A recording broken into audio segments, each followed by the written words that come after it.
I explored the entirety of Schedule 1's Hyland Point to try and find hidden secrets, cool features, or just interesting things that you probably walk by and never notice. I'm going to be sharing everything that I've found, and I was actually surprised with the amount of things that I discovered. Starting off, on the north side of the map where the overpass ends, you can find this rather large spoon. Searching around the area doesn't give many clues as to why it's here. I do have a few speculations myself though. I think A, it could be an art piece that's just been discarded after a show, or more likely it could be B, it's the work of a local craftsman who's been hired by a giant that's addicted to heroin. Judging by its clean look, I think it has yet to be delivered to the customer. Moving on, I tried to get onto the rooftops of many buildings in Hyland Point. From this one here, we can see a wheelchair that's overlooking the town, kinda just propped up, just staring out into the abyss. This is a common theme in Schedule 1, as we're gonna see more wheelchairs in more interesting places. Could these all be from Uncle Nelson, or are there just a lot of handicapped residents in Hyland Point? Off the coast, we can see these spiky structures that are jutting out of the water. I couldn't get much closer than this, and it's not really clear what they are. There's a good chance they're just meant to be rocks, but they sure are pointy. Visiting Top Tattoo, we meet Dean, and he's got some interesting tattoos himself. On his right side, we see a wonderful mom tattoo with a nice little heart, but more interestingly below that, we see the phrase "anyone can cook," which is said by Gusteau in the movie Ratatouille. However though, in this town, the phrase "anyone can cook" probably carries another meaning. Many residents here love to cook. Underneath that phrase, we see the words "beam me up," which could be from the phrase "beam me up, Scotty." And on his left arm, we see a cute alien, as well as the words "vegan x vegan." I'm not sure what that could mean, so if any of you guys know or have an idea, feel free to let me know down below. Outside of the motel at the small skate park, we get another glimpse of the wheelchair life, and two things could have happened here. Someone handicapped could have been trying to have some fun, but actually got injured. Or some youngsters were just messing around with the wheelchair. I guess there's also the possibility that a poor fella was trying to navigate at night and fell into the park. There's no way to really know what happened, but you can just leave it up to your imagination. If you approach this campsite in the parking garage, you'll notice when you knock that this tent is rigged up with a metal door. That's a first for me when it comes to tents, but if anyone was going to add a metal door to their tent, Brad here looks like the type of guy that would get that done. I've been in New Hampshire and seen some fellas dressed just like this. All I'll say is they were definitely getting their weld on. Behind Sauerkraut Supreme Pizza, you'll find my favorite graffiti in the whole town. Here it is, a rather interesting interpretation of SpongeBob, who is able to speak what looks like Chinese.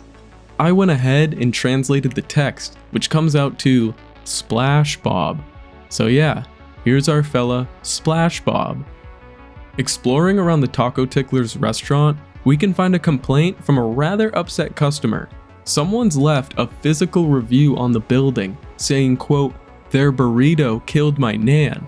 And to be honest, if this is true, they're certainly in the right to leave this graffiti. As we head into Taco Tickler's, you'll find a warm, welcoming environment where the staff really seems to care about everyone who walks in. This worker Kyle here is the employee of the month. I'm thinking they're in need of some serious additional help. Even standing directly in front of him can't get him to change his gaze, so I had to see what was so interesting.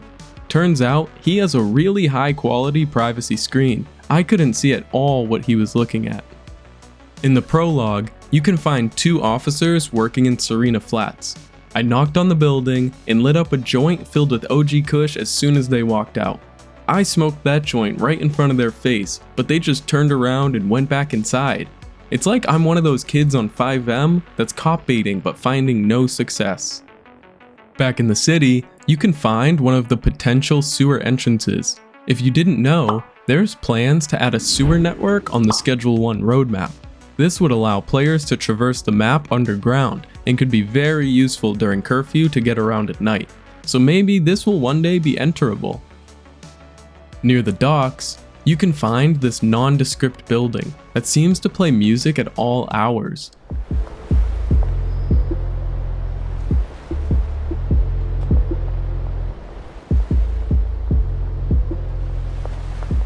There's no signs and no one to answer the door, but the music keeps playing. My worst nightmare says that some pretty terrifying things go on inside there, with the music to drown out the noise. But I'd also like to think it's just an underground club that's very exclusive to get in, because I never see anyone going in or out. Maybe it's connected to that sewer network, with people going in and out but never being seen. This house also plays music. However, it sounds like there's two different speakers blaring different songs.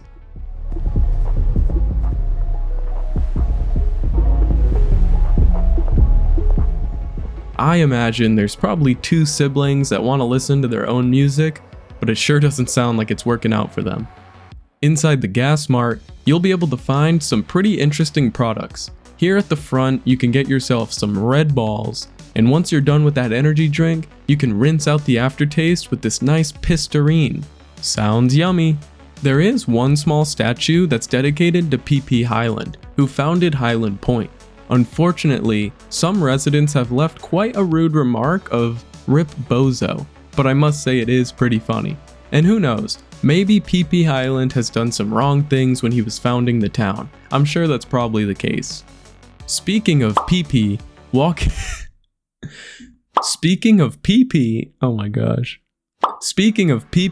walking around the town, you'll see many PP art everywhere you go. At first, it may seem like there's tons, but I was only able to find 3 while traveling around. You got this big fella here, this other guy, and I'm not sure if you would count this one, but this nut has got his nuts out, so maybe that's the 3rd. If I missed any, let me know in the comments below, because I sure want to see it. Oh my god. Also, while you're down there, just quickly hit the like button if you're enjoying. We're almost at 500 subs, so every little bit that you can do helps out so much. Anyways, moving on with the video.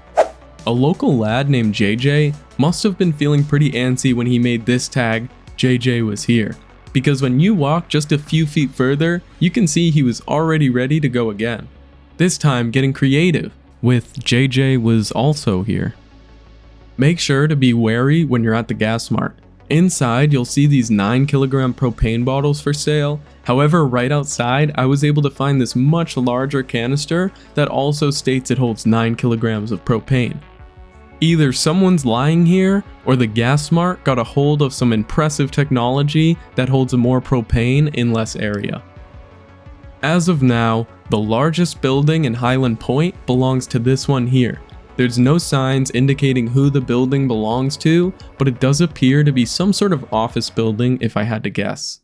Check out this other video that I made, maybe you'll enjoy it. Have lots of fun poisoning Hyland Point, and I'll see you in the next video.